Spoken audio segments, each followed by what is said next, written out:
La Universidad César Vallejo, a través de la Facultad de Derecho y en el marco del desarrollo de la experiencia curricular Trade International Law, tenemos el honor de realizar una entrevista académica a un distinguido profesor del Derecho Internacional.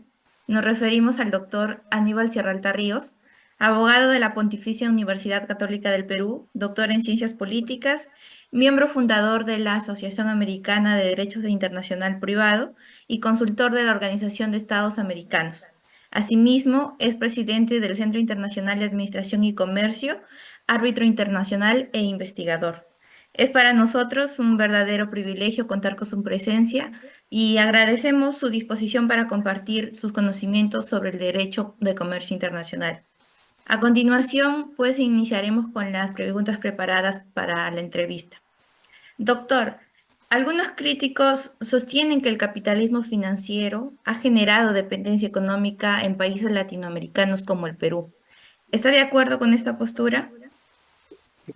Por supuesto, yo creo que es una evidencia. No creo que ni siquiera sea una corriente, ni una opinión, ni un criterio específico, sino es una evidencia.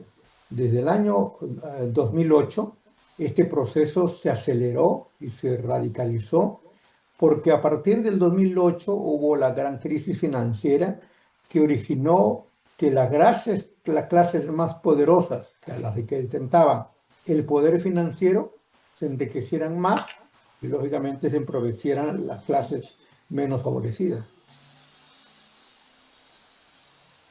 Bien, gracias, doctor. Continuamos con la formulación de la siguiente pregunta.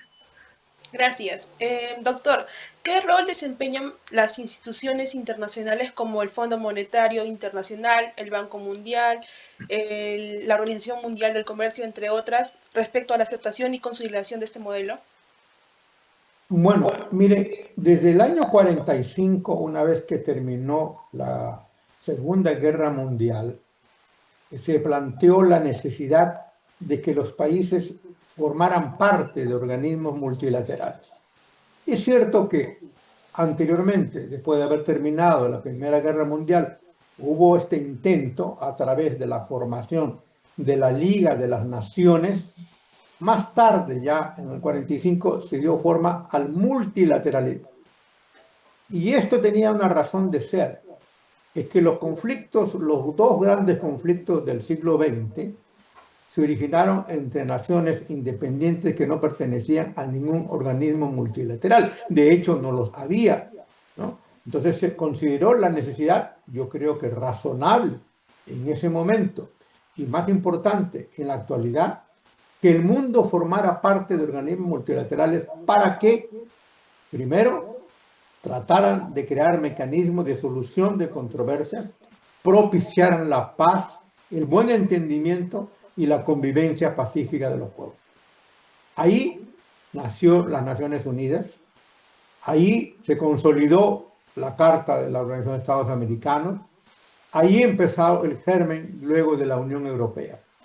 Pero evidentemente esta decisión política tiene que ir acompañada de otros elementos, que son elementos económicos o circunstancias económicas, financieras, económicas propiamente dichas.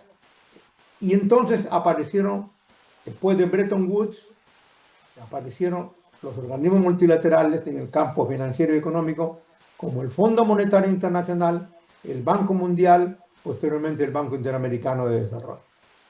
Más tarde, un aspecto que quedó pendiente en los acuerdos de Bretton Woods fue concretar la formación de lo que inicialmente era la Organización Internacional del Comercio y lo que más tarde, ya casi a fines del siglo pasado, fue la Organización Mundial del Comercio. Dentro de todo ese proceso, a través de todo ese proceso, un elemento fundamental fue no solamente tratar de proteger, amparar la soberanía de los países, su autonomía e independencia, sino a su vez el personaje más importante, que es la persona humana, ¿no? Entonces, no solamente hubo un intento del campo político de aglutinar estados independientes y soberanos, sino además de eso crear mecanismos financieros y económicos para que esos estados fueran prósperos. Pero durante todo ese transcurso la persona humana, los derechos humanos, fue una gran inquietud de todas las naciones y los países. De tal manera que las normas o el derecho humanitario ha transcurrido durante todo ese periodo y nunca se descuidó. Así que eso dio origen luego más tarde a los tratados sobre protección de derechos humanos en el seno de las Naciones Unidas, en el seno de la Organización de Estados Americanos, y se crea lo que se llama el sistema jurídico de protección de los derechos humanos.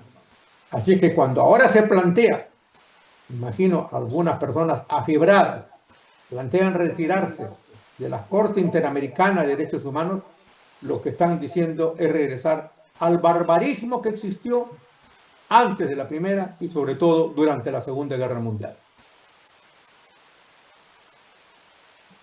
Gracias, doctor. Continuando con la siguiente pregunta, en cuanto a su experiencia, ¿qué impactos reales tienen las decisiones del Fondo Monetario Internacional o el Banco Mundial en los países en vías de desarrollo como lo es el Perú? Bueno, muy bien. Ocurre que durante y ya después de la Segunda Guerra Mundial se establece lo que se llama el nuevo orden económico mundial, ¿no?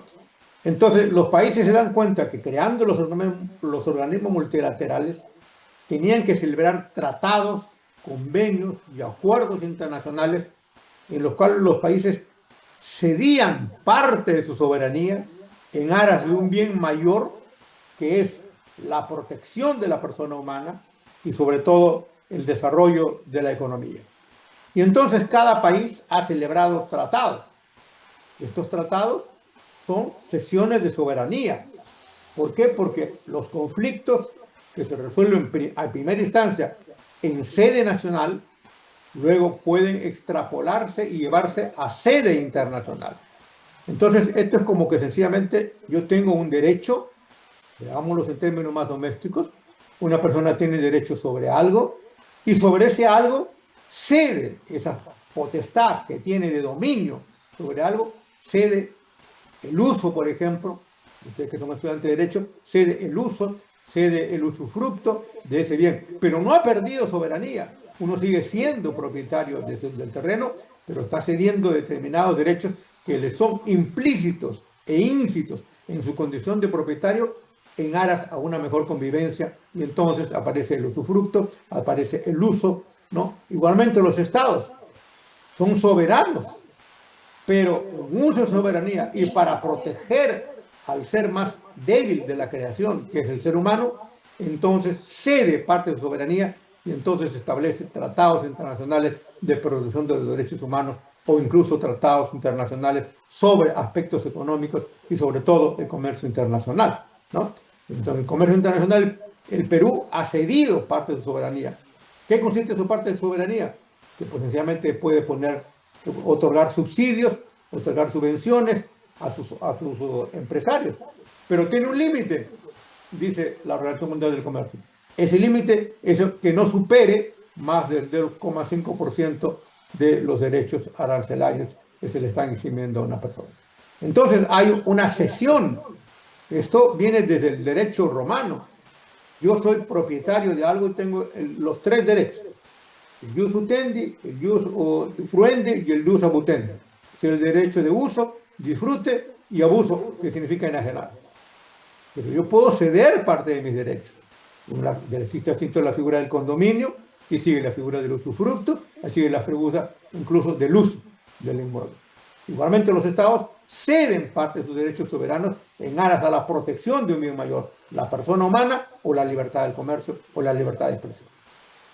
Así que cuando las personas hablan, por supuesto yo me imagino con ignorancia, no me imagino de mala fe, sino sencillamente con desconocimiento de lo que ustedes están estudiando, que es el derecho internacional, y hablan de que esto es imposible, no se puede ceder soberanía, que sencillamente es querer vivir en la isla, es aislarse, convertirte en un paria, ¿no? Hay un periodo de convivencia, y cuando uno propicia la convivencia, pues tiene que hacer concesiones, hacer cesiones y establecerse limitaciones, justamente en aras, en homenaje a la convivencia pacífica.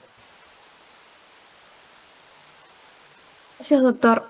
Como siguiente pregunta, ¿podría compartirnos algún ejemplo concreto en el que una decisión o acuerdo internacional haya influido directamente sobre la economía o en el marco legal peruano? ¿Cómo no? Por ejemplo, en los años 60 se establecieron la figura de los derechos especiales de giro, que fue una propuesta francesa. En la época era el presidente Charles de Gaulle, que era un héroe de la Segunda Guerra Mundial, y él propuso la figura de los derechos especiales de giro. Luego, más tarde, ya en los años 90 y a fines de los 80, las dos instituciones que usted ha mencionado, el Banco Mundial establecía que los estados podían establecer protocolos o convenios en los cuales se establecían ciertas limitaciones a la soberanía económica que tenía el país. Así, por ejemplo, el Tratado de Protección de Inversiones Extranjeras, donde un extranjero que invierte en el Perú está protegido. Y si no encuentra amparo en la legislación peruana para proteger su inversión, pues sencillamente el inversionista extranjero demanda al Estado peruano ante el CIADI y manda ante los organismos de protección de inversiones, y los organismos de protección de inversiones ejercen no solamente una jurisdicción, sino establecen una sanción, establecen sanciones al Estado que no protege o desprotege a la inversión extranjera directa. O sea, de estos hay muchos, todos los tratados de protección de inversiones, todos los tratados que se refieren a la protección del derecho de propiedad intelectual, son sesiones de soberanía jurisdiccional. Gracias, doctor. Como última pregunta, desde su experiencia, ¿qué tan efectivas son las instituciones internacionales para regular y equilibrar los efectos del capitalismo financiero? Mire, esto es como una asociación de estudiantes. Ustedes son estudiantes de una universidad y el dueño de la universidad puede imponer una serie de medidas restrictivas al desempeño de ustedes. Pero ustedes son parte de la universidad. La universidad está constituida por estudiantes, profesores y autoridades. Eso es lo que se llama el tercio estudiantil, una gran conquista que se inició en Córdoba y se consolidó en las universidades del Perú, particularmente en la Universidad Nacional de Trujillo. Entonces el estudiante tiene un poder, es por eso se llama el tercio estudiantil. Entonces el estudiante tiene no solamente el derecho, sino tiene la obligación de defender sus fueros. Hoy día hay una interesante experiencia en San Marcos, donde los estudiantes lo único que hacen es pedir, exigir a la autoridad. Y cuando la autoridad no los atiende, lo único que le queda es una actitud de fuerza, como es una huelga. Así es que, igualmente, estos organismos multilaterales sirven para una convivencia pacífica, a fin de evitar el abuso del poder. Cuando ocurre la Revolución Francesa, ustedes estudiantes de Derecho saben que nace ahí la división de poderes, pues sencillamente no es para que exista poder judicial, poder legislativo y poder ejecutivo. No es solamente una división de poderes, no. Es para que nadie tenga el poder absoluto. Eso lamentablemente con el mercado ha sido alterado. Pero el esquema de una buena convivencia es que nadie puede tener el poder absoluto. En una universidad, la autoridad o el dueño de la universidad, hoy día en esa entelequia que inventó el fujimorismo de permitir universidades privadas como sociedades anónimas, el dueño de la universidad no tiene el poder absoluto, tiene el poder, la limitación de la junta de profesores y de los estudiantes universitarios. Esto es lo que permite la convivencia pacífica. Y por esa razón, siempre un estudiante de Derecho debe entender que nadie tenga el poder absoluto, ¿no? No solamente en la vida, en la parte de la vida democrática, no es solamente votar, no, es ser vigilante para que esa persona que ha sido elegida no abuse del poder, sea una persona que tenga empatía con la ciudadanía. Y entonces cuando se habla de organismos multilaterales, pues por supuesto es para proteger al desvalido, al que tiene menos facultades. Bien, muchas gracias, doctor, y en nombre de la Facultad de Derecho de la Universidad César Vallejo, de nuestro grupo de trabajo, Expresamos nuestro más sincero agradecimiento a usted, doctor, por el tiempo que nos ha brindado y por compartir con nosotros sus valiosos conocimientos y sobre todo sus experiencias. Sus aportes definitivamente han enriquecido nuestra visión sobre el derecho del comercio internacional y constituye un gran referente para nuestra formación académica y profesional. Ha sido un honor tenerlo con nosotros en esta entrevista. Muchísimas gracias, y esperamos seguir aprendiendo de su trayectoria. Con esto damos por concluida la entrevista. Bien, Gracias. permítame darles unas últimas palabras. Primero, felicitarlos a ustedes.